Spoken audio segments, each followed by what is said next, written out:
अरे Gopal, Gorakhpur district jail चलना है, जल्दी।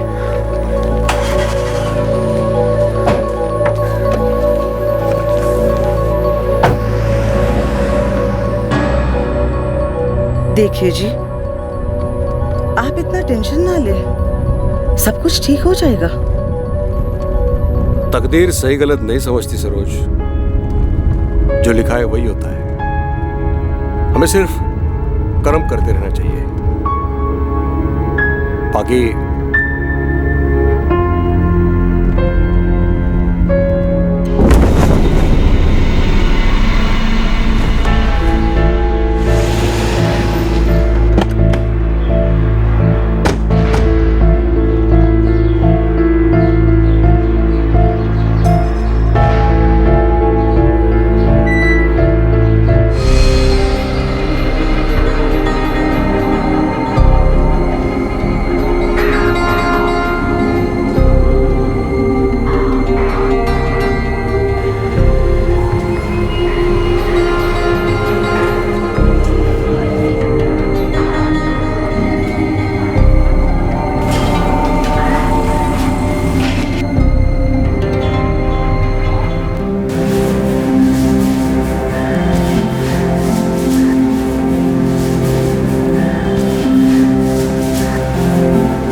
अरे क्या गोमती बहन, अभी अभी साफ किया था, सब गंदा कर दिया। ये जगह चलने के लिए सफाई करने का इतना ही शौक है ना तो दोबारा पोछा लगा ले, बार बार लगाती रहे। ये साली गोमती उछल मत, अगले हफ्ते तेरी बारी, पोछा तेरे हाथ में होगा। चलने वाले हम लोग, देखती हूँ तुझे।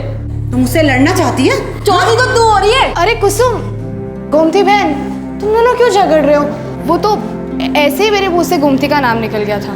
कोई बात नहीं, मैं फिर से लगा देती हूँ। ए कुसुम, ये आंखें फाड़ फाड़ के मुझे मत देख, समझी? तेरी आंखें नोच के ना कौवों को खिला दूंगी। तू ना मुझे नहीं जानती, अपना हाथ मेरे आंखों तो पहुंचा तो सही। ले लगाया हाथ, बोल क्या? अरे तू चल यहाँ से। चल मेरे मुंह मत लग, समझी? चल। और तुम्हारी तो, तुम दोनों की कुश्ती कबड्डी फिर शुरू हो गई। अरे नहीं नहीं सिमरन मैडम, ये दोनों तो सिर्फ बातें कर रही थी। ए गौरी की बच्ची, मैं कल पैदा नहीं हुई मुनिया, मुझे समझाने की कोशिश मत कर तू। और तुम दोनों खड़े खड़े मेरा मुंह क्या देख रही हो? उठाओ अपनी झाड़ू, निकल लो यहाँ से, चलो अपना काम करो। गौरी, तुझसे कोई मिलने आया है। मुझसे मिलने? मुझसे मिलने कौन आया है? आज तक तो कोई नहीं आया। तो पार्टी वापस भेज दूं? बुजुर्ग आदमी है, जेंटलमैन किस्म के। क्या नाम है? कोई रतन प्रकाश मिश्रा है और साथ में उसकी घरवाली भी है।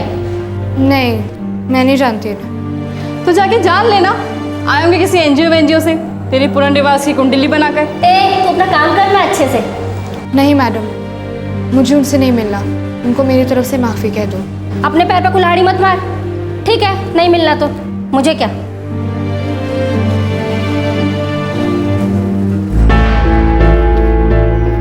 सर, वो लड़की गौरी मिलने से मना कर रही है, कहती है उसे किसी से नहीं मिलना है। ठीक है, देखिए साहब, हम गौरी के साथ जबरदस्ती तो नहीं कर सकते कि वो आपसे मिले। तो क्या एक बार हम उसे अंदर जाकर मिल सकते हैं? देखिए, एक तो अंदर जाना मना है और फिर लड़की भी मना कर रही है, तो अंदर बाहर बात तो एक ही हुई नहीं। वैसे काम क्या था मिश्रा जी? जी, हमने ये अखबार पढ़ा, इसलिए मिलने चले आए। इस रात की सुबह नहीं।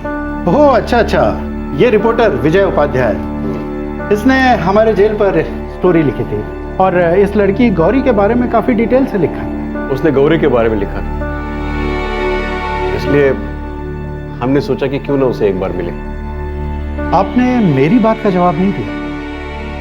है, क्यों मिलना चाहते हैं आप गौरी से?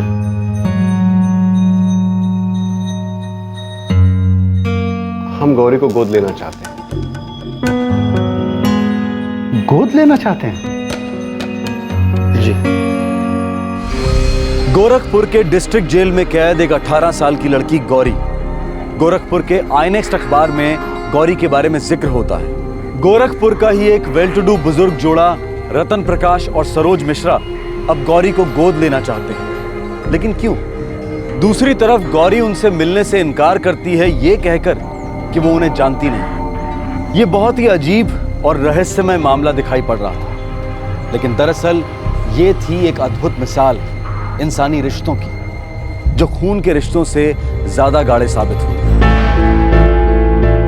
मिश्रा जी, सॉरी, हमारे कुछ नियम हैं। और फिर लड़की बालिग है और आपसे मिलना भी नहीं चाहती, तो उसके हकों के खिलाफ हम नहीं जा सकते।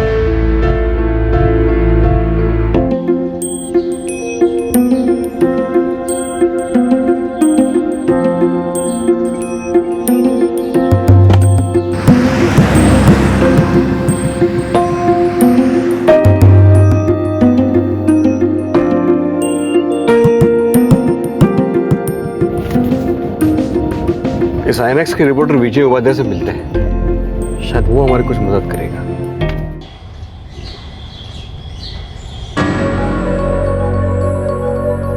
लेकिन गौरी ही क्यों मिश्रा जी?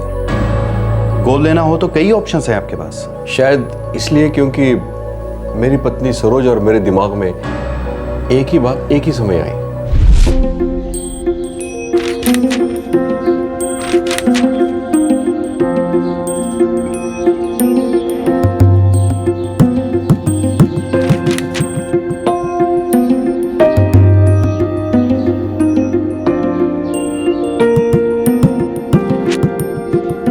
सरोज, पढ़ो इसे। क्या है ये? अरे पढ़ो तो, ये देखो।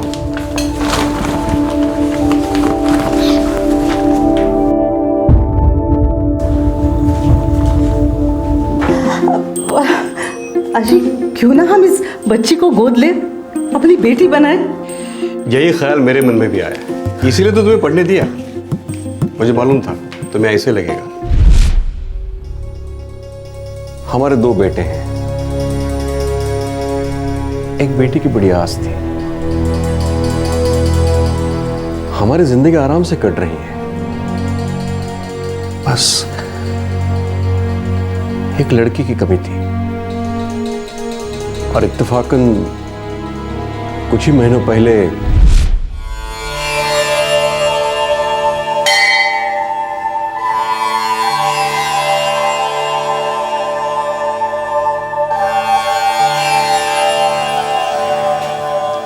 हाथ दिखाओ यजमान, भविष्य में झांक कर देखिए श्रीमान। अरे नहीं नहीं पंडित जी, इस उम्र में क्या हाथ वाथ पड़वाना। किस्मत की कोई उम्र नहीं होती श्रीमान। शायद मेरी किस्मत में आपकी दक्षिणा लिखी हो और आपकी किस्मत में कोई चमत्कार। ये आपकी दक्षिणा। दक्षिणा हाथ दिखाने के बाद ली जाती है श्रीमान। बेटी की चिंता खाई जा रही है, लेकिन चिंता का कोई कारण नहीं है। बहुत जल्द एक बहुत ही बढ़िया रिश्ता आने वाला है। हमारी कोई बेटी नहीं है पंडित जी, पर हाँ दिल करता है कि एक बेटी हो।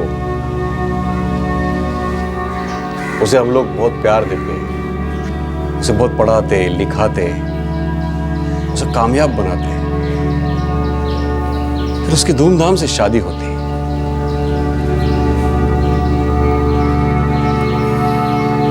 कन्यादान का सुख तो होता हमारे जीवन में।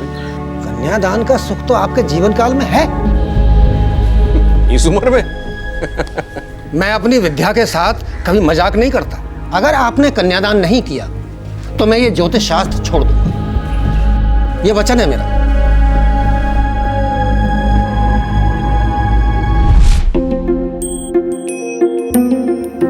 पता नहीं,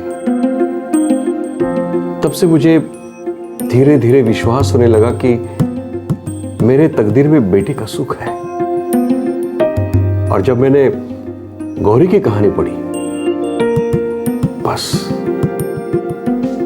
अंदर की तार छिड़ गई, मानो कोई छू गया दिल को। देखिए, गौरी को मनाना आसान नहीं है।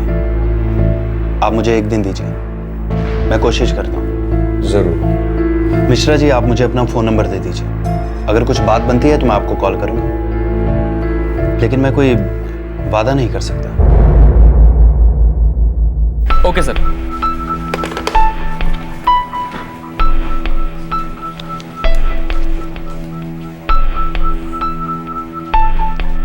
मैं कमिंग सर?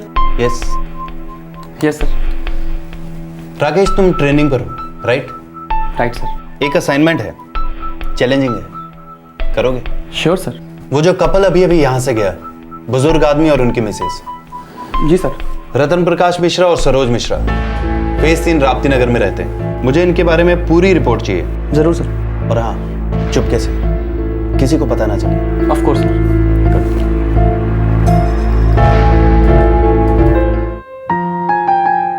तू क्यों नहीं मिली उन लोगों से? क्यों मिलूंगी उनसे? जानना पहचान और हम तुम्हारे मेहमान। अरे शायद तुझे अपना मेहमान बनाने आए हो सकता है भले इंसान हो। कौन भला और कौन बुरा कुसुम, किसी के बारे में कुछ नहीं कर सकते। और वैसे भी मैं भरोसा करना भूल चुकी हूँ। अबे ओ दादी माँ, कब से है यहाँ? 6 महीने। जैसे जैसे महीने साल बनेंगे समझ जाएगी असली कैद क्या होती है। मैं 4.5 साल से जुनैल में थी कुसुम। तो फिर शौक है कैद में रहने का? खुली हवा में सांस नहीं लेनी? क्यों नहीं लेनी? लेनी है। मुझे आजाद होना है, लेकिन सही मायने में, किसी के रहमो करम पे नहीं। बहुत देख लिए रहम करने वाले और उनके इरादे भी।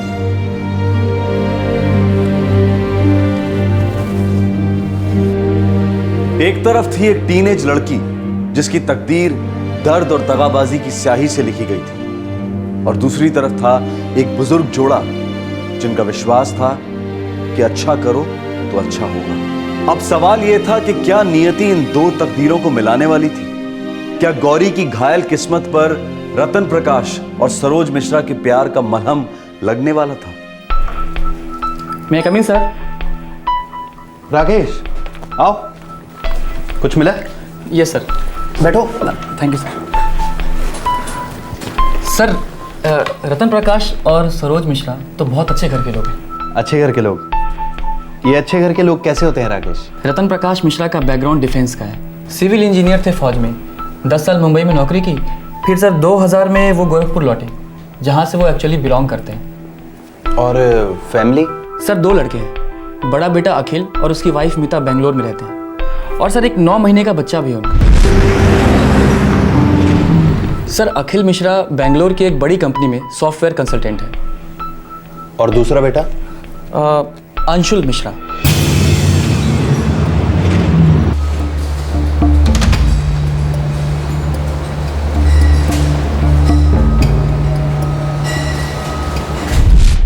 Sir Anshul Mishra mechanical engineer है बरेली में। 2 बेटे हैं, दोनों वेल सेटल्ड, और ये कपल अकेला गोरखपुर में रहता है? जी सर। और सर रतन प्रकाश मिश्रा फिलहाल तो एसएसबी में कैंटीन चलाते हैं, लेकिन सर एक और बेटा था इनका, अखिल और अंशुल मिश्रा से बड़ा, उसका नाम था अमर। था मतलब? आप खामखा ही जिद कर रहे हैं, ट्रेन से चाहिए ना। मीता, ट्रेन की टाइमिंग और हमारी जिंदगी की टाइमिंग दोनों अलग अलग पटरियों पे चलती हैं। और बनारस कौन सा कोलकाता है? यही तो है। मैं यूं गया और यूं शाम को लौटा। अच्छा ठीक है, लेकिन एक शर्त पे, मोटरसाइकिल मामा जी चलाएंगे। अरे तुम तो ऐसे टेंशन ले रही हो मानो पहली बार बाइक पे सवार हो रहे हैं। अब पहली बार हो या 100वीं बार, डर तो हमें उतना ही लगता है ना।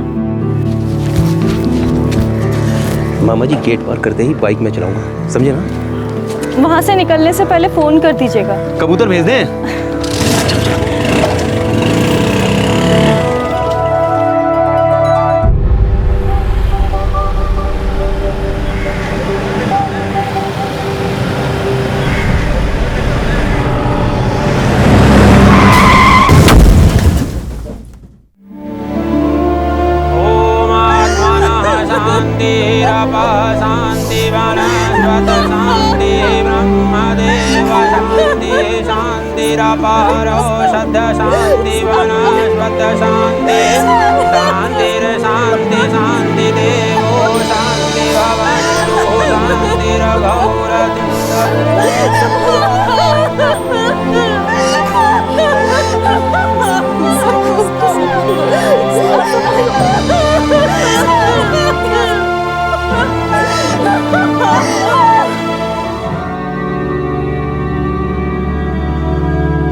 देवेंद्र जी, 1 साल हुआ आपकी बेटी और मेरे बेटे की शादी को। बेटा तो चला गया, हम बहू का दर्द समझते हैं। देखिए, बहू सिर्फ 25 की है। पता नहीं ये सही वक्त है कि नहीं ये बात छेड़ने के लिए, पर मुझसे रहा नहीं जा रहा। बात क्या है समधी जी? 1 साल पहले मैंने आपकी बेटी मीता का हाथ मेरे बड़े बेटे के लिए मांगा था। आज मैं आपकी बेटी मीता का हाथ मेरे दूसरे बेटे अखिल के लिए मांग रहा हूं। प्लीज।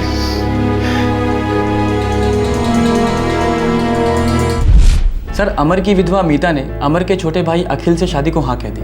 फिर ये रतन प्रकाश तो बहुत ही भले आदमी है सर, सोने का दिल है इनका। ये हमेशा अपने आसपास ज़रूरतमंद लड़कियों की पढ़ाई में या शादी में, चाहे आर्थिक मदद हो चाहे कैसी भी मदद हो, ये हमेशा करते आए हैं। अगर इतने ही नेक इरादे वाले लोग हैं तो फिर गौरी की तो लगता है किस्मत ही बदल जाएगी। गौरी? सर, ये गौरी कौन है? अपने गोरखपुर जेल में कैदी है। सर, ये रतन प्रकाश और गोरखपुर जेल का क्या संबंध है? दरअसल रतन प्रकाश इस गौरी को गोद लेना चाहते हैं। इस रात की सुबह नहीं। ओ यस सर, ये तो आपने उस लड़की पर स्टोरी की थी। दरअसल मैं जेल गया था किसी और स्टोरी के लिए। वहां मेरी मुलाकात इस गौरी से हुई और राकेश, इसकी स्टोरी सुनकर मैं पूरी तरह हिल गया। ऐसी क्या स्टोरी है सर?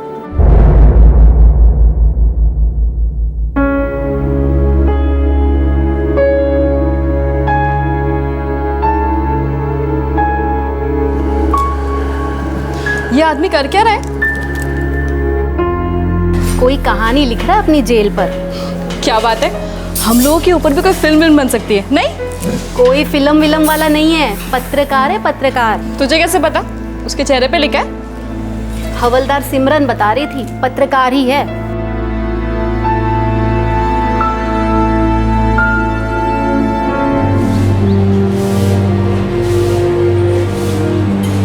तुम्हारा नाम जान सकता हूं? तुम्हारा नाम जान सकता हूं? गौरी। गौरी, तुम्हारी उम्र तो काफी कम लगती है। कब से हो इस जेल में? 6 महीने। क्या मैं पूछ सकता हूं कि किस जुर्म में तुम्हें जेल हुई है? मैंने कोई जुर्म नहीं किया। तो फिर कोर्ट ने तुम्हें ऐसे ही जेल भेज दिया? देखो गौरी, बेझिझक बात करो। मैं यहां सबसे बात करता हूं, लेकिन कोई बात इधर से उधर नहीं करता।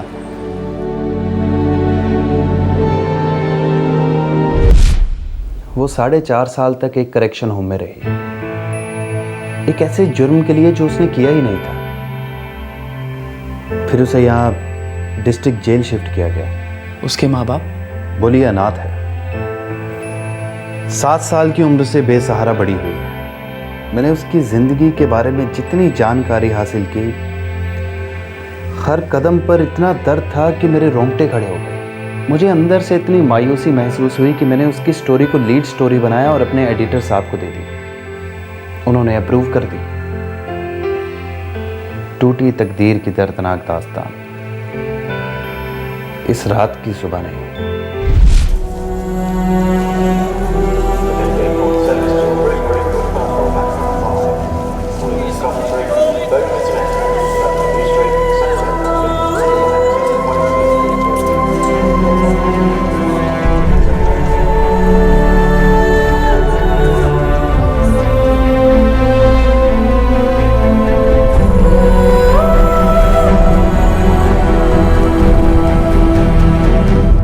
इस रात की सुबह नहीं, गौरी की कहानी थी। एक ऐसी कहानी जिसकी 3 तकदीरें थी। जन्म से 7 साल तक एक तकदीर, फिर 7 से 13 साल तक दूसरी तकदीर, फिर 13 से 18 की उम्र तक तीसरी तकदीर, और अब एक नई किस्मत गौरी की जिंदगी में दस्तक दे रही थी। फिर से एक बार जिंदगी का रुख कहीं और होने को था।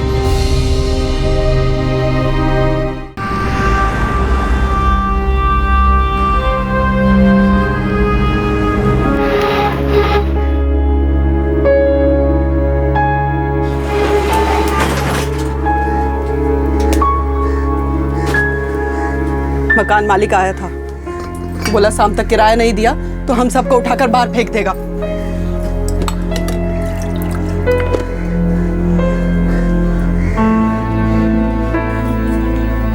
अब चुप रहने से कुछ होने वाला है क्या? आज भी कछु कमा नहीं पाए। अब हमें काम नहीं मिला तो इसमें हमारी क्या गलती है बताओ? तुम्हारे हाथों को काम नहीं, घर में खाने को अनाज नहीं, और शाम तक तो सिर पे छत भी नहीं रहेगी। क्या करेंगे? भानु, हमने बहुत कोशिश की, साला हमारा नंबर लगता ही नहीं है। आज 15 दिन हो गए, हाथ में कोई काम नहीं। इतने सारे कारीगर हैं, आधे से ज्यादा खाली बैठे हैं हमारी तरह। तो हम सब कहाँ मरने को जाएं? बताओ।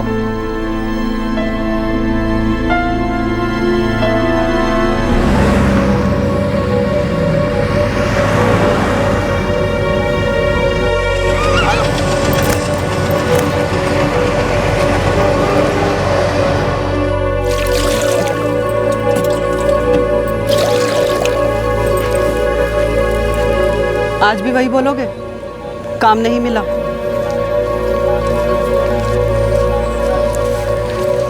भानु, मेरा एक दोस्त है, मैंने उससे बात की थी। वो कह रहा था कि उसके हाथ एक तगड़ा काम लगा है, यहीं होशियारपुर में। ये कहाँ पड़ता है? यहीं पंजाब में। वो कह रहा था खेती का काम है, मजदूरों की जरूरत है।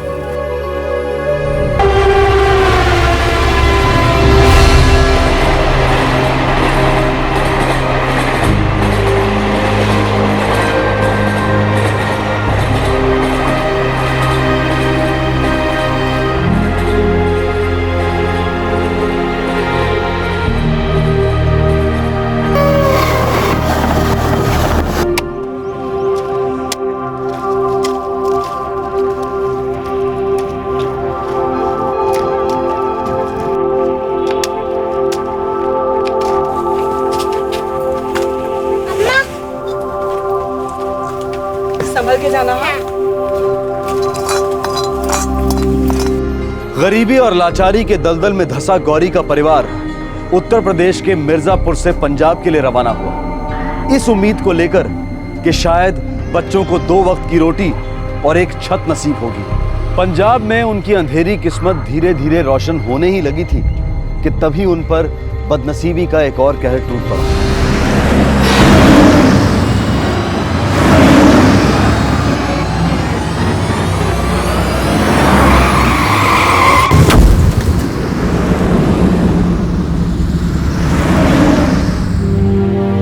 मुझे ज्यादा कुछ याद नहीं, बस इतना याद है कि हम वहां कुछ दिन और रहे। अम्मा हर बारी यही कहती थी कि हमें संभाला अब उनके लिए मुश्किल हो रहा है। फिर हम वहां से भी निकल पड़े। हम कहाँ जा रहे थे किसी को कुछ मालूम नहीं था। पता नहीं अम्मा के दिल में क्या था और दिमाग में क्या।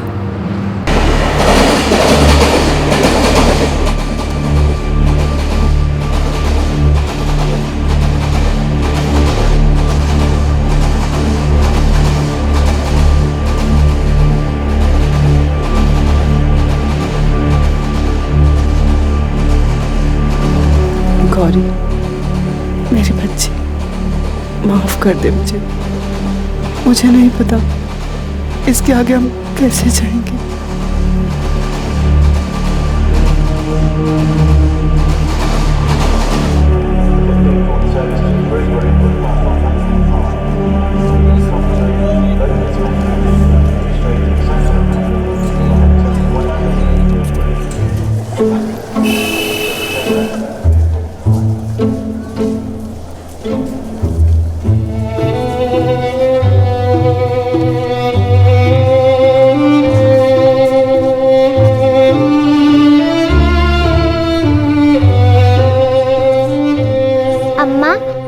अब हम इस नए शहर में ही रहेंगे? पता नहीं, अब आ तो गए हैं, कितने दिन रहेंगे पता नहीं। सुन, तू यहीं बैठ, मैं पता करके आती हूँ कोई काम मिलेगा कि नहीं। तू यहाँ से हिलना मत, मैं तेरे लिए खाने के लिए भी लेकर आऊंगी। हाँ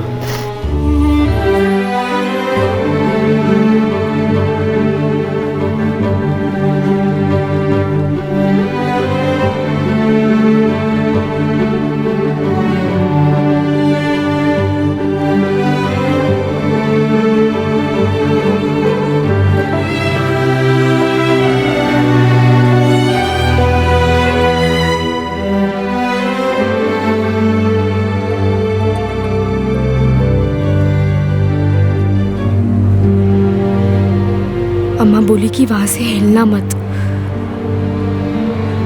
मैं बैठी रही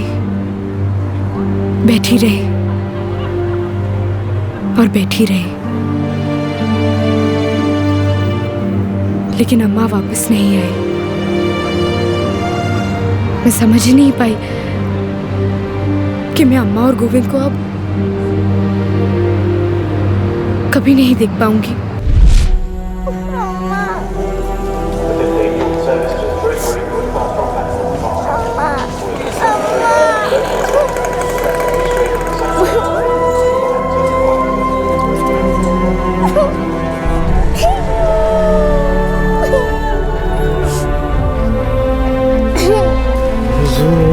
कदर भी न इतरा के चली।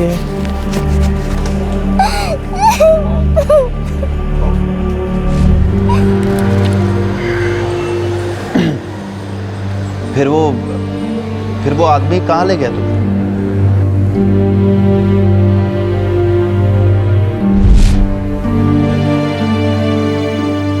गौरी समझ गई थी कि उसकी माँ उसे जानबूझकर छोड़कर गई थी। उसकी माँ को उसकी जरूरत ही नहीं थी। सर फिर क्या हुआ? वो जेल कैसे पहुंची?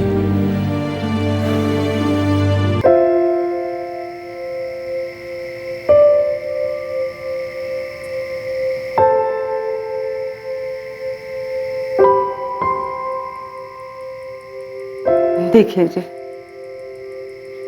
तकदीर का लिखा हुआ कोई नहीं बदल सकता, और अगर हमारे नसीब में ये लिखा है कि वो हमारी बेटी बनेगी तो दुनिया की कोई ताकत उसे रोक नहीं सकती। पता नहीं सरोज, बार बार ऐसे लग रहा है, जब से वो लेख पढ़ा, गौरी की कहानी पढ़ी, ऐसा लग रहा है कि कोई गहरा रिश्ता है हमारा उस लड़की के साथ।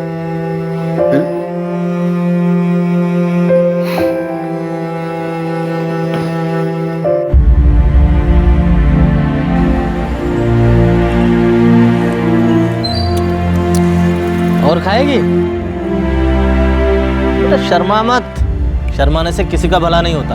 बल्लू एक और दे, अच्छे से घी डालना, बहुत देर लगाती है। खा। अच्छा है ना?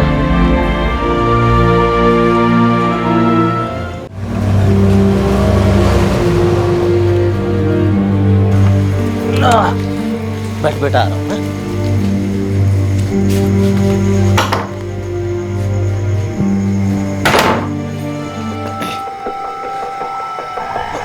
पिंटू, इतनी रात गए थे, जोर जोर से क्यों ठकठका रहे हैं? वो एक लड़की मिली स्टेशन पे, अकेली थी, रो रही थी बेचारी। कह रही थी उसकी अम्मा छोड़कर चली गई उसे वहां। तो कुछ नहीं, मैं साथ लाया उसे अपने। बावला हो गया क्या? वो छोटी है, सिर्फ 7 साल की, रखेगी अपने पास। रखेगी का क्या मतलब हुआ? बुआ जी, मैं अकेला रहता हूँ, अगर अपने पास रखूंगा तो बवाल हो जाएगा। आप रख लो ना अपने पास, 2 बच्चे, खेलेगी उनके साथ। खेलेगी मतलब? खाएगी नहीं हैं? सोएगी नहीं, बीमार नहीं पड़ेगी, बड़ी नहीं होगी? नहीं, तूने क्या समझा मेरे घर को? धर्मशाला समझा है, अनाथाश्रम समझा है? 2 रोटी खाएगी तो 2 बाल्टी पानी भी तो भरेगी। जरा सोच, अगर गलत हाथ में पड़ गई तो क्या असर होगा बच्ची का?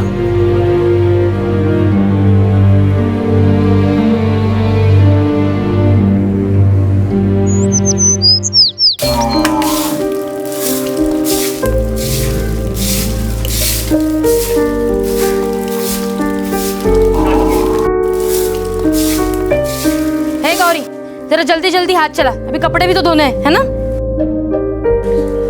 सफाई से धोना, हाँ?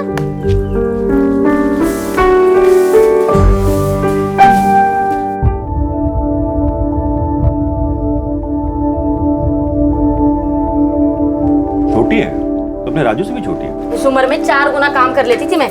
ये अपने घर में रहेगी क्या? हाँ, घर का काम कर लेगी, खाने के लिए दे दूंगी उसे, किसी भी कोने में सो जाएगी। एक चद्दर के अलावा कुछ नहीं दूंगी उसे। अम्मा, क्या वो हमारे साथ खेल सकती है? दिन भर खेलोगे तो खाओगे क्या? हाँ, बात करते हो। वैसे भी मूर्ख बनते जा रहे हो पढ़ाई के मामले में। कोई खेलना मिलना नहीं, समझे तुम दोनों? अरे तुम भी ना, बच्चे बचपन में नहीं खेलेंगे तो क्या जब बूढ़े हो जाएंगे तब खेलेंगे? और ये बताओ, वो लड़की क्या दिन भर घर में काम ही काज करती रहेगी, खेलेगी कूदेगी नहीं क्या? सुनो जी, आप ना उसके बारे में कुछ मत बोलना, उसके बारे में सब कुछ मैं तय करूंगी। वैसे भी पिंटू ने ये बहुत बड़ा बोझ डाल दिया है सर पर, पता नहीं कहाँ से आई है, कल कहाँ जाएगी। फालतू का ना लाड़ प्यार दिखाने की जरूरत नहीं है, समझे?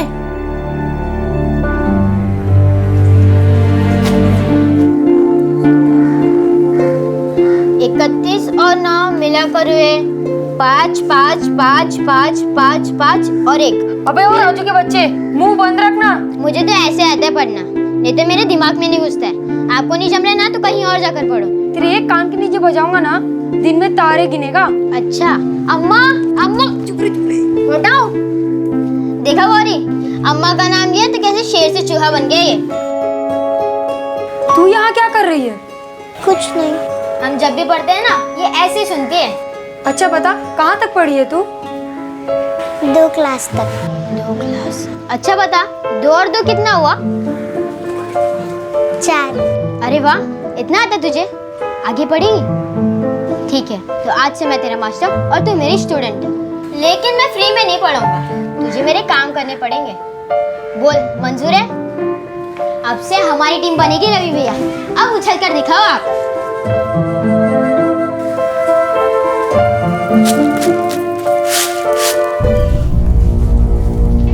अरे वाह, तू तो लिख भी लेती है। क्या हो रहा है ये? अम्मा, गौरी को ट्यूशन दिया जा रहा है। अम्मा, आपको पता है गौरी दूसरी क्लास तक पढ़ी है। 2 थप्पड़ खाए बगैर चैन नहीं आएगा तुझे, हाँ? दूर हो जाओ, चल इधर इधर आ। देख गौरी, अगर आइंदा से राजू और रवि के साथ दिखी तो तेरी खैर नहीं, हाँ? उस घर में मैं रोटियों से ज्यादा गालियां खाती थी, लेकिन मैं चुपचाप सहती रही, काम करती रही। मैं उनकी कुछ नहीं लगती थी, लेकिन फिर भी छत के नीचे जगह दी। और फूफा कभी कभी थोड़ा प्यार जताती थी, लेकिन बुआ को वो भी पसंद नहीं था।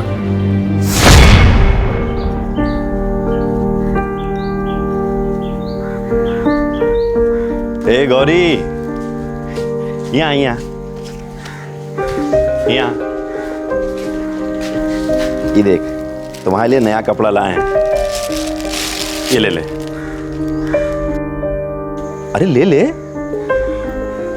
अरे ले ले बिटिया, देख जब से आई है तब से एक ही जोड़ कपड़ा पहने हुए। ले ले ले ले ले ले बेटा, ले ले ले। शाबाश बिटिया, शाबाश शाबाश। चल, कपड़े किसको पूछ के लाए?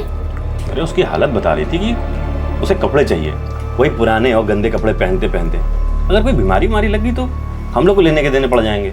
उल्लू तो ना आप हमें अगले जन्म में बनाई है। बात कर, इतना प्यार आ रहा है ना अपने बच्चों पे जताइए जरा। वैसे भी उसे मैं इनके पुराने कपड़े देने ही वाली थी। अम्मा, वो लड़की है, पैंट शर्ट थोड़ी ना पहनेगी। तो चुपचाप खाना खा ले, मैंने एक दूंगी खींच के।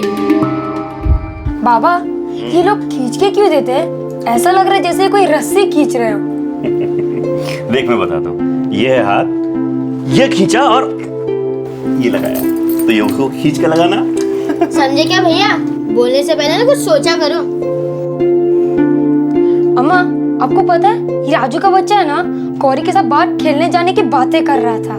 देख राजू, अगर फिर से उस गौरी के साथ खुसुर फुसुर करता हुआ दिखाई दिया ना, तुझे रेल स्टेशन छोड़ के आऊंगी। अम्मा, आप है ना मुझे उल्लू अगले जन्म में बनाना। आपको क्या लगता है आप मुझे छोड़ेंगे तो क्या मैं वापस नहीं आऊंगा? यूं घर ढूंढ लूंगा, यूं। चल खाना खा ले चुपचाप।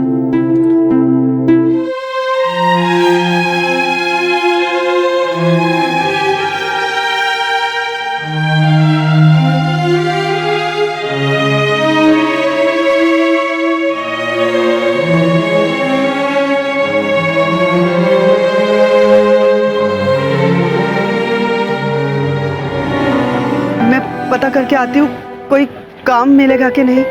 तू यहाँ से हिलना मत, मैं तेरे लिए खाने के लिए भी लेकर आऊंगी। हाँ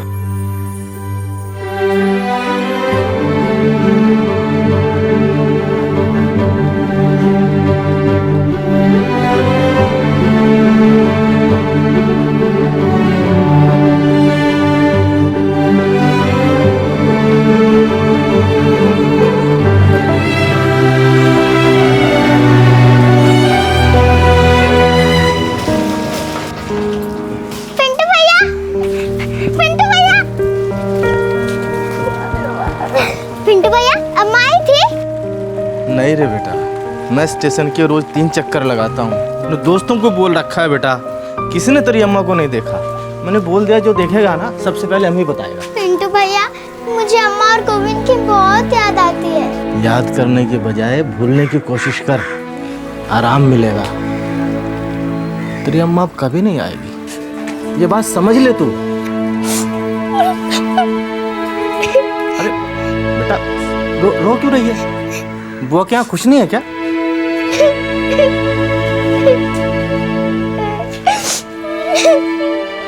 सात साल की कच्ची उम्र में गौरी की मां उसे गोरखपुर रेलवे स्टेशन के बाहर अपने हाल पर छोड़कर चली गई थी। शायद वो एक साथ 2 बच्चों की परवरिश की जिम्मेदारी नहीं उठा पा रही थी। शायद उसे गौरी बोझ लगने लगी थी और उसने ये बोझ रेलवे स्टेशन पर उतार दिया, हमेशा के लिए। हो सकता है कि उसने गौरी के भाई गोविंद को भी इसी तरह से कहीं छोड़ दिया हो, या शायद नहीं, शायद उसने सोचा होगा कि लड़का है, बड़ा होकर बुढ़ापे का सहारा बनेगा। गौरी के लड़की होने के कारण उसे त्याग दिया गया था, उसी गोरखपुर शहर में जहां 11 साल बाद रतन प्रकाश और सरोज मिश्रा उसे अपनी बेटी बनाकर अपने घर ले जाने की कोशिशों में लगे हुए थे।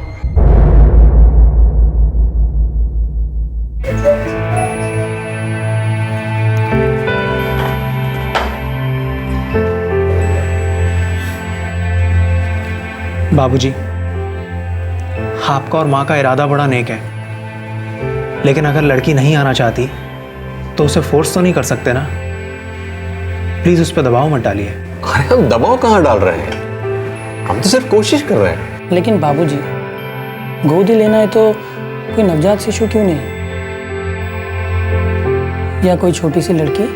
अंशुल बेटा, तेरे बाबूजी और मैं दोनों इस उम्र के तो नहीं है कि हम एक नवजात की देखभाल कर सके, और एक छोटी सी बच्ची भी हमसे संभली नहीं जाएगी बेटा। दिन ब दिन हमारी उम्र बढ़ती जा रही है। और इसके अलावा इस लड़की की तकदीर तो देखो, कितनी तकलीफों में पली बड़ी है ये। मुझे तो लगता है कि इसे राहत देना मेरा फर्ज बनता है। इस लड़की के साथ कभी भी कुछ भी अच्छा नहीं हुआ है अंशुल, कुछ भी। और हमारी जिंदगी देखो, कितनी खुशियों से भरी है हमारी जिंदगी। हमें लगता है कि इस लड़की को गोद लेकर हम अपने अच्छे तकदीर का कर्ज अदा कर सकते हैं, और फिर तुम्हारी माँ और मेरा बेटी होने का सपना तो पूरा हो सकता है, और उसमें हर्ज क्या है? मुझे पूरा भरोसा है। वो कहते हैं ना, जब भी कोई चीज तुम्हें दिल से चाहिए और तुम्हारे इरादे नेक हैं, तुम्हारा दिल उस चीज में है, तो सारा ब्रह्मांड एक होकर तुम्हारा सपना पूरा करता है।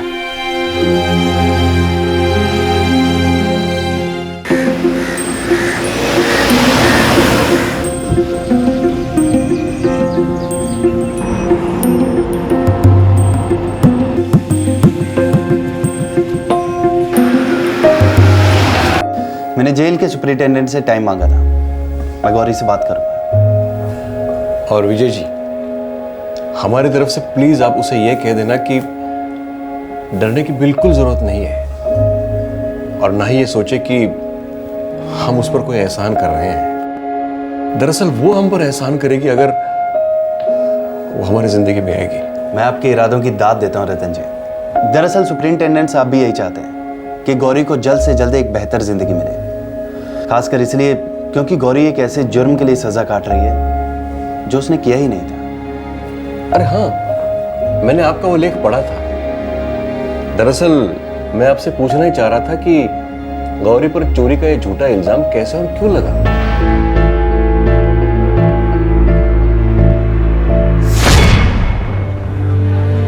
तो 7 से 13 साल तक तू पिंटू की बुआ के साथ रही, उनके घर में, पर उसने कभी तुम्हें अपने घर का सदस्य नहीं माना? जी नहीं, नहीं माना। लेकिन मुझे कोई गुस्सा नहीं है। उन्होंने तो मेरी जान बचाई, मुझे अपने यहाँ रख लिया। लेकिन उन्हें डर भी था कि मैं चिपक जाऊंगी उस घर से, हक जताने लगूंगी। मैं तो हमेशा वहां से निकल जाना चाहती थी, लेकिन कहाँ जाती, क्या करती? कोई नहीं था, कोई सहारा नहीं था।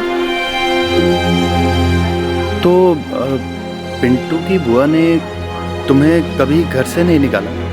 नहीं, नहीं निकाला, क्योंकि उन्हें डर था कि दुनिया उंगली उठाएगी उन पर। मैं पूरे 6 साल वहां रही। अच्छा गौरी, सच बताना, क्या तुमने वो गहने चोरी किए थे?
बाहर गई थी। आज के सारे काम कर दिए मैंने। बड़ी मेहरबानी हो गई। अब सारे काम हो गए तो आवारागर्दी करोगे बाहर जाके? बोल, किस लड़के के साथ बाहर गई थी? किसी के साथ नहीं बुआ, बस स्कूल वाले रास्ते पे बैठी थी। बैठी थी? क्यों? बस यूं ही। मुझे ना स्कूल देखना बहुत अच्छा लगता है।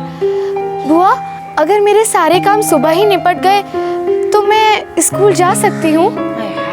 स्कूल जाएगी तू? हाँ, बड़े पर निकल आए मेरी परी के। स्कूल जाएगी, उसके बाद कॉलेज, कलेक्टर नहीं बनेगी क्या? सुन, बता दे रही हूँ, कहीं स्कूल वूल नहीं जाना है। चल घर में बैठ, चल। बुआ बुआ बुआ बुआ, मैं घर बैठे बैठे क्या करूँगी?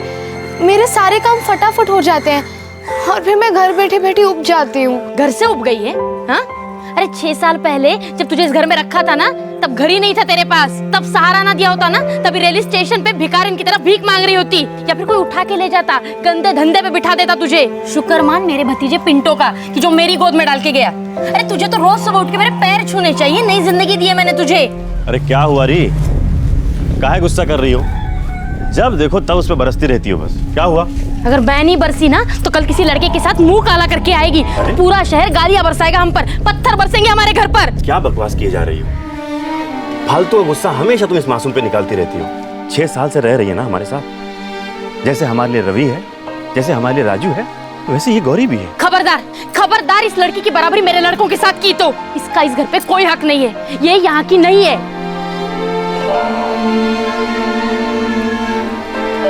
गौरी, गौरी, देख रही हूँ मैं सब कुछ। जब से उम्र की हुई है ना, तब से बहुत ज्यादा तरस आ रहा है ना उस पर। ये अपनी बकवास बंद कर, समझी?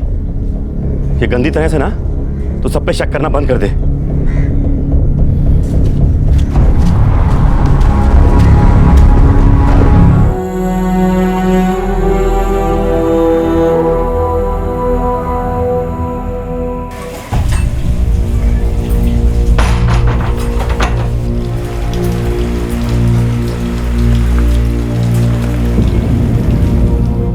उस दिन के बाद बुआ मुझे कहीं जाने नहीं देती थी। अगर वो कहीं जाए तो मुझे कैद करके जाती, ताला लगा देती। मेरा जीना मुश्किल हो गया था।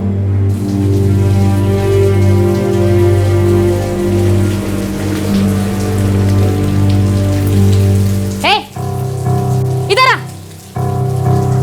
जल्दी इधर आ। क्या कर रही है? हाँ? क्या खा रही? तू बाहर जाती है ना चोरी छुपे? ये किसी बदमाश लड़के ने लाके दिया है ये। फूफा जी ने दिए। अजी सुनते हो? अरे सुनो। दिन भर दिन बुआ जी मुझसे और नफरत करने लगी। उन्हें मुझे देखकर घिन आती थी और वो मुझे जलील करने का एक भी मौका नहीं छोड़ती। हाँ, क्या हो गया? काहे चिल्ला रही हो इतनी दूर से? ये लड़की कह रही है कि आपने ये पकोड़े ला कर दिए इसे। अरे हाँ, बरसात हो रही थी तो कुछ पकौड़े खरीद के ले आए थे। सबके लिए अंदर मेज पे रखे हैं। क्या हो गया दे दिया तो? वैसे खाना नहीं देती क्या? तो खास उसके लिए क्यों? इसमें खास की क्या बात है? कह रहे ना सारे घर के लिए लाए हैं। ये इस घर की नहीं है। तू पगला गई हो क्या? ए राजू, रवि सो जाओ। हाँ, क्यों जताते हो लड़की पे इतना प्यार? क्योंकि तुम इतनी नफरत करती हो उससे। बड़ी मासूम लगती है ना आपको। आंखें देखिए उसकी, चोर डकैत जैसी लगती है। हद करती हो तुम भी। तो फिर लाई क्यों थी तुम उसको इस घर में? घर का काम करने के लिए। तो घर का काम तो करती है ना वो हम देखते हैं कि अच्छे से ही करती है। लेकिन तुम्हारे दिल में उसके लिए जरा सी भी इंसानियत नहीं है। प्यार तो दूर की बात है। हाँ हाँ, मैं ही तो डायन हूँ। आप सब लोग तो पता नहीं क्या वो पीर फकीर पड़े ना। नहीं, मैं बता रही हूँ, ये जो बात कर रहे हैं ना आप इंसानियत और पता नहीं क्या लाड़ प्यार की, एक दिन ये लड़की ना सबको ले डूबेगी। ऐसा चूना लगाएगी ना फुर हो जाएगी। याद करोगे? पर मैं ना ऐसा होने नहीं दूंगी। बुआ ने तो तय कर लिया था कि मुझे उस घर से निकालेगी। अपने आप से निकालने की हिम्मत नहीं हो रही थी उनकी।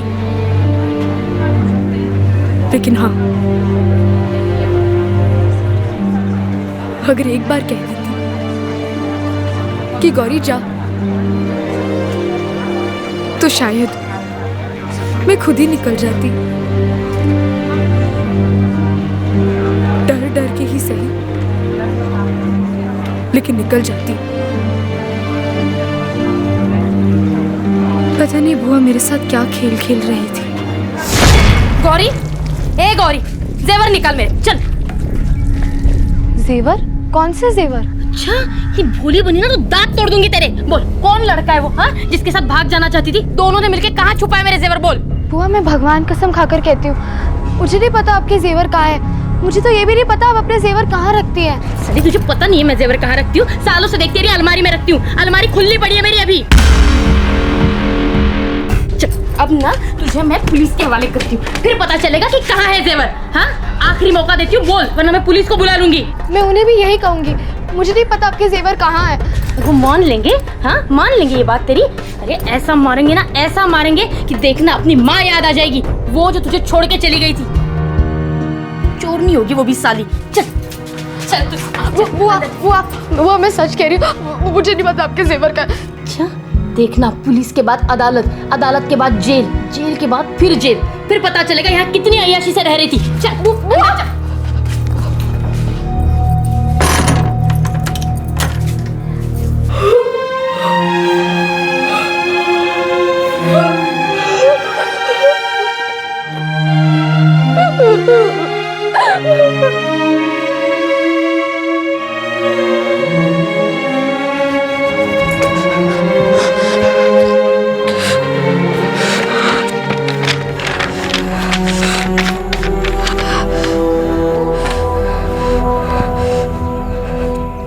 मुझे बहुत डर लग रहा है, मुझे बहुत डर लग रहा है। अब पुलिस आ जाएगी और मुझे ले जाएगी। मुझे जेल नहीं जाना, मुझे और नहीं जीना, मुझे मरना है, मुझे अपनी जान देनी है।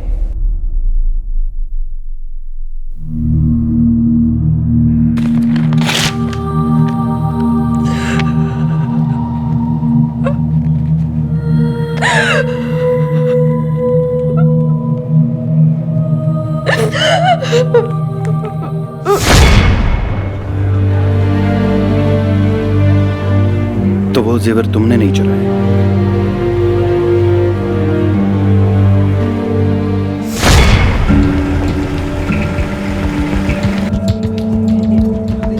ताला मार दिए साहब। चलिए, चोरनी भाग ना जाए कहीं। हाँ जी, आइए आइए। मैं तो कह रही हूँ ऐसी चोरनी को ना बहुत लंबी सजा मिलनी चाहिए। कब तक खत्म होगी? ये रही साहब, पूछिए इससे।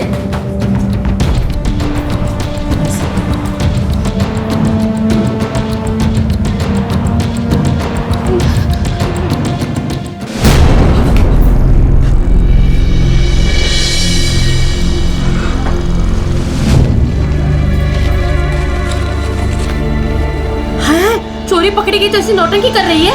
साहब, मैंने कोई चोरी नहीं की है। सर, अंदर अलमारी खुली पड़ी है।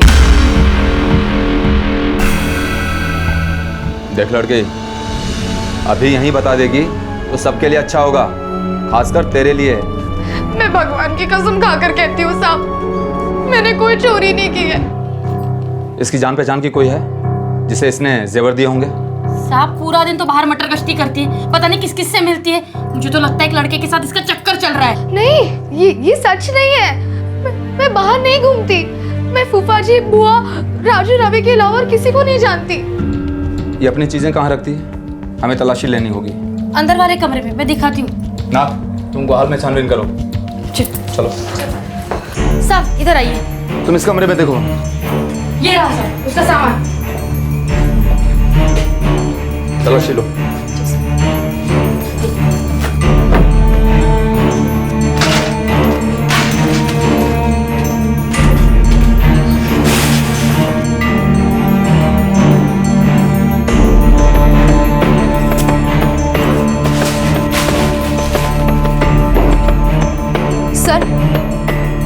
सर, ये देखिए गहने। ये मेरे जेवर। सब ये मेरे जेवर है। चोरी साली, हाँ? तूने मेरे जेवर लिए? ले चलो इसे। ये साहब, मुझे नहीं पता, ये मेरी इधर से कहा। साहब, मैं सच कह, ये मुझे नहीं। बुआ,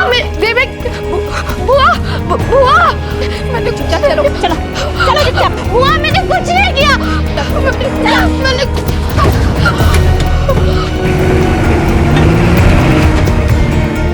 सविता के घर चोरी करने के चार्जेस पर गौरी को कस्टडी में लिया गया था, लेकिन गौरी बार बार यही कहती रही कि उसने वो चोरी नहीं की थी। लेकिन सविता के लिए ये एक सुनहरा मौका था गौरी से पीछा छुड़ाने का। जिस समय यह हादसा हुआ उस वक्त गौरी सिर्फ 13 साल की थी और अब उसकी तकदीर ने एक बार फिर रुख बदला।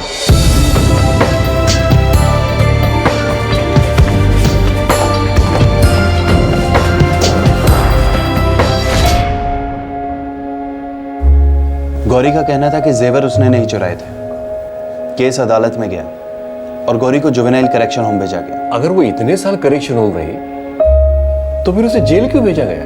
बड़ा ही अजीब केस है मिश्रा जी, जो कछुए की रफ्तार से आगे बढ़ रहा था और कोई नतीजा सामने नहीं आ रहा था। गौरी एक छोड़ी हुई अनचाही बच्ची थी, उसे करेक्शन होम में ही एक नया घर मिल गया। जब उसने कुछ गलत किया ही नहीं तो फिर करेक्शन होम में उस पर किस तरह का सुधार हो रहा था विजय? अब हमारी न्याय व्यवस्था के बारे में क्या कहें मिश्रा जी। गौरी 4.5 साल तक करेक्शन होम में रही, फिर 6 महीने पहले 18 साल की हो गई, बालिग। अब उसे वहां तो रख नहीं सकते थे तो यहां भेज दिया, डिस्ट्रिक्ट जेल में।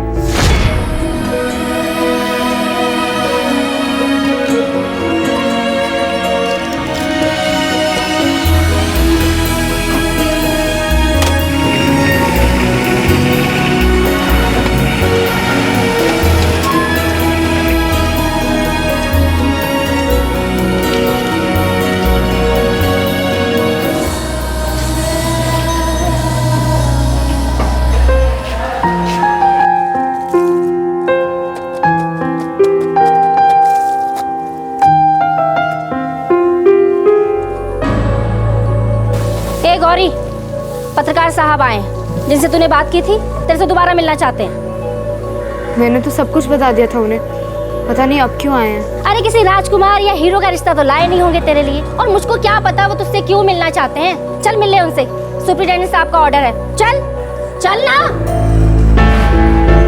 सर, गौरी को विजिटिंग रूम में ले आए हैं। ठीक है मैं पहले गौरी से बात करें। हाँ, यही ठीक रहेगा। आप ही को पहले बात करनी चाहिए, क्योंकि अगर कोई उसे रतन प्रकाश जी और सरोज जी से मिलने के लिए राजी कर सकता है तो वो आप ही।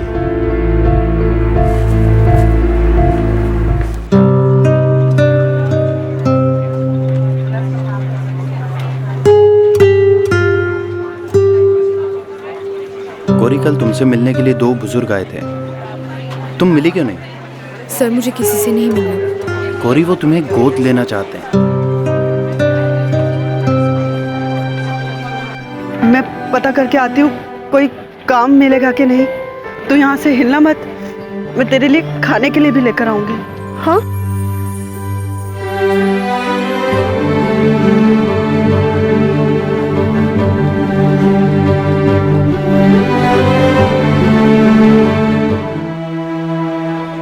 मुझे किसी गोद की जरूरत नहीं। तो तुम क्या जेल से बाहर नहीं जाना चाहती?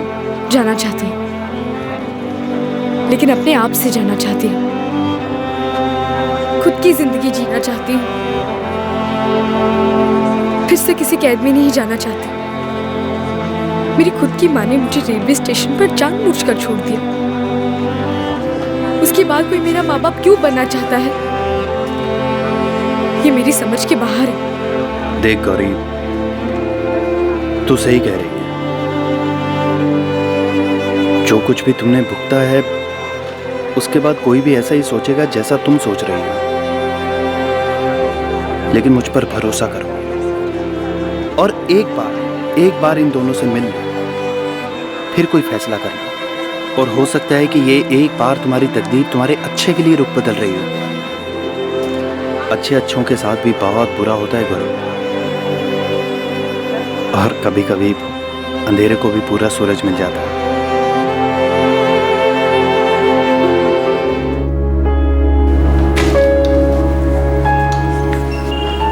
हाँ विजय जी, मैंने गौरी से बात की। वो गोद लेने वाली बात के लिए अभी राजी नहीं है, लेकिन हाँ, वो आप दोनों से एक बार मिलने के लिए तैयार है।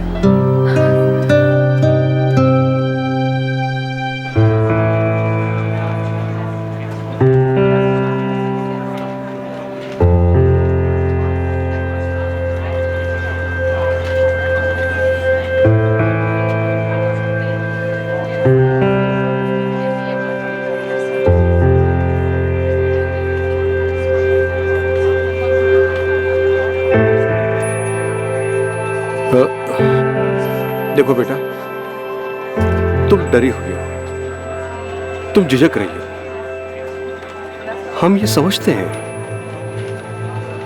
आप लोगों को घर के लिए एक नौकरानी चाहिए ना, इसलिए मुझे ले जाने आए हैं। नहीं बेटा, हमने तुम्हारे बारे में पढ़ा है और हमें लगता है कि तुम्हें बहुत सारा प्यार मिलना चाहिए, और वो प्यार हम तुम्हें देना चाहते हैं।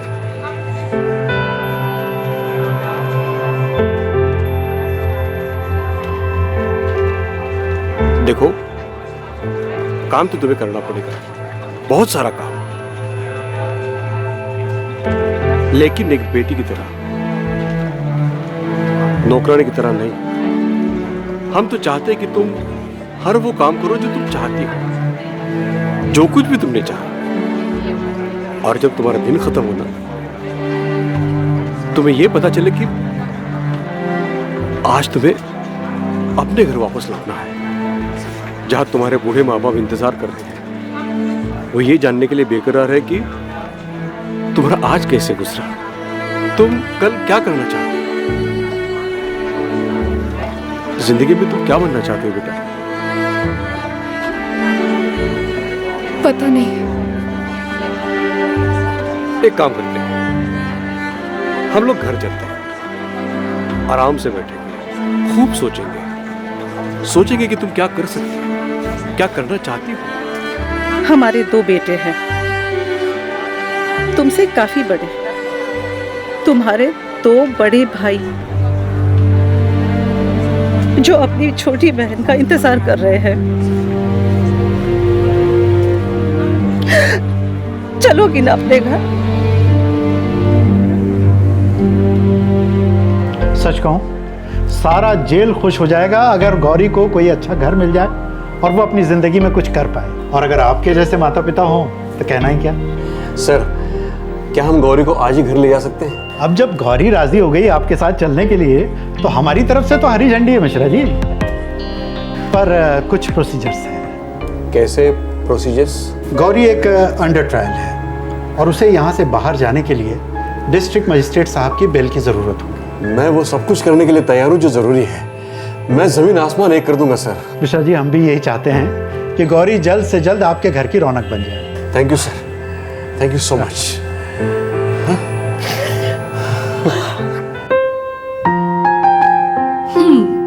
चल अच्छा है, अब तो तेरी किस्मत खुल जाएगी। नया घर, नए माँ बाप, अब तो तेरे सारे सपने पूरे होंगे।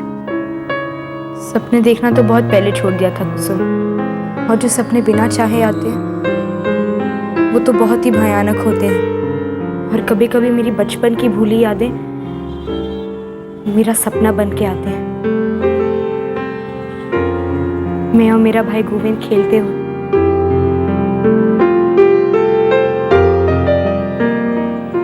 पर वो तो बस एक सपना है, बस एक सपना और कुछ नहीं। अरे जब तू अपने नए घर में जाएगी, उस घर में जाके रहेगी, नरम साफ बिस्तर मिलेगा, तो तुझे सपने भी आएंगे अच्छे वाले, और उसको पूरा करने का रास्ता भी मिलेगा। देखना।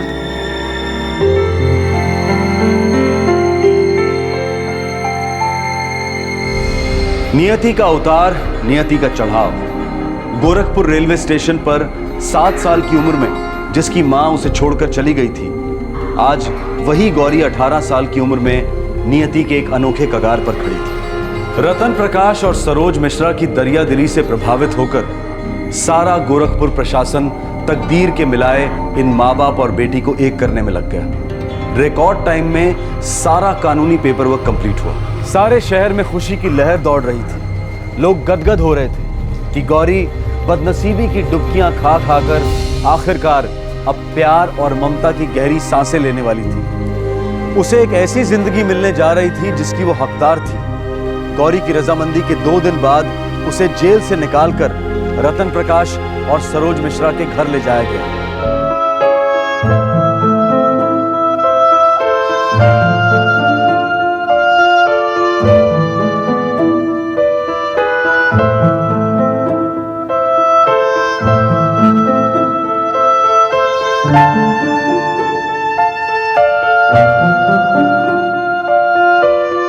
ओम देव महादेवाय शिवाय नमः नमः वरकत्राणे नमः सुताय नमः ब्रह्मके अंबालिके मानानत करन तत्काल पुत्रका काम विवादन हेमंतल्या देवदानं कृति।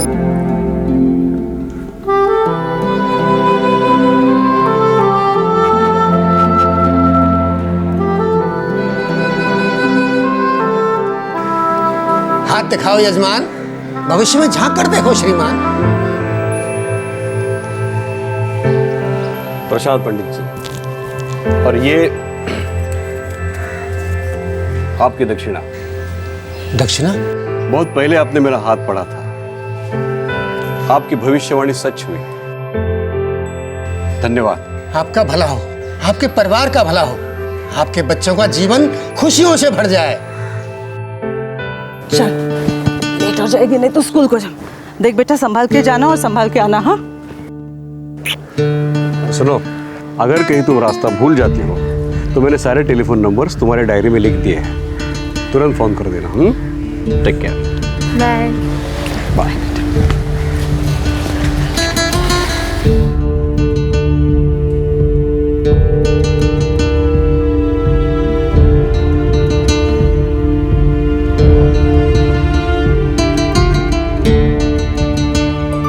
गौरी को अब एक नया घर मिल गया है, एक नई जिंदगी शुरू हो गई है उसकी, और वो अपने नए घर और परिवार में अच्छी तरह से घुल मिल गई है। हम आपको बता दें कि हमारे सभी केसेस की तरह ये केस भी सत्य घटना पर आधारित है, जो हाल ही में गोरखपुर उत्तर प्रदेश में हुआ था।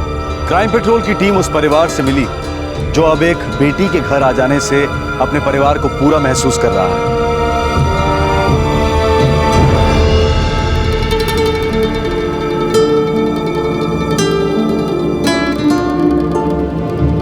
जून 2012 में गौरी का केस दाखिल हुआ और जुलाई 2012 में उसकी आखिरी सुनवाई होने जा रही है। जेवरातों की चोरी का केस गोरखपुर पुलिस स्टेशन में दर्ज हुआ था, लेकिन इस केस में अब एक दिलचस्प ट्विस्ट आ गया है। जिन लोगों ने इस चोरी का इल्जाम लगाया था वो अब अलग ही धुन गा रहे हैं। उनका कहना है कि गौरी ने उनके यहां कभी कोई चोरी की ही नहीं और उन्होंने कभी कोई शिकायत नहीं दर्ज की थी।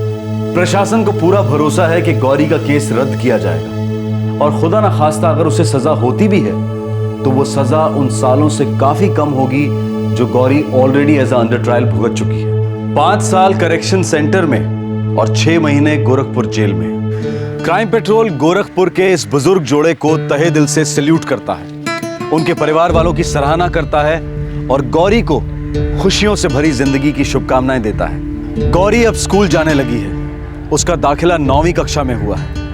रतन प्रकाश और सरोज की इच्छा है कि गौरी खूब पढ़े और काबिल बने। उन्होंने तय किया है कि वो गौरी की शादी उसके 25 साल के हो जाने के बाद ही करेंगे। गौरी अपने नए घर में बहुत खुश है। आखिरकार उसे वो सुकून मिला जिसके लिए वो जिंदगी भर तरसती रही। आज के समय में जब आए दिन बच्चियों की गर्भ में हत्या के केसेस बढ़ती तादाद में सामने आ रहे हैं, गौरी की ये कहानी निराशा को मात देती है। बेटी के गम को दूर करने के लिए एक वेल सेटल्ड जोड़ा एक लड़की को गोद लेता है। ये एक ऐसी लड़की है जिसकी गरीबी से पीड़ित मां ने उसे त्याग दिया था और पनाह देने वाली औरत ने उसे ढेर सारी यातनाएं दी जो आखिर में उसे जेल ले गई। गौरी एक ऐसी जिंदगी जी रही थी जहां उम्मीद दस्तक देना भूल गई थी। एक मशहूर गाने के बोल हैं, and in the end the love you take is equal to the love you give. Gorakhpur के इस जोड़े जितनी हिम्मत और ताकत हम सब में शायद ना हो। गोद लेना एक बहुत बड़ा फैसला है, लेकिन अगर हम अपनी सोसाइटी के लिए कुछ करना चाहते हैं, फीमेल चाइल्ड के लिए कुछ करना चाहते हैं और करते हैं, तो ये दुनिया बेशक एक बेहतर दुनिया बन सकती है। अगर आप सच्चे दिल से कोई नेक काम करने की ठान लें तो सारा ब्रह्मांड, सारी कायनात उसे पूरा करने में आपका साथ देती है। इस तरह के और भी एपिसोड देखने के लिए हमारे चैनल को सब्सक्राइब करें और बेल आइकन दबाना ना भूलें।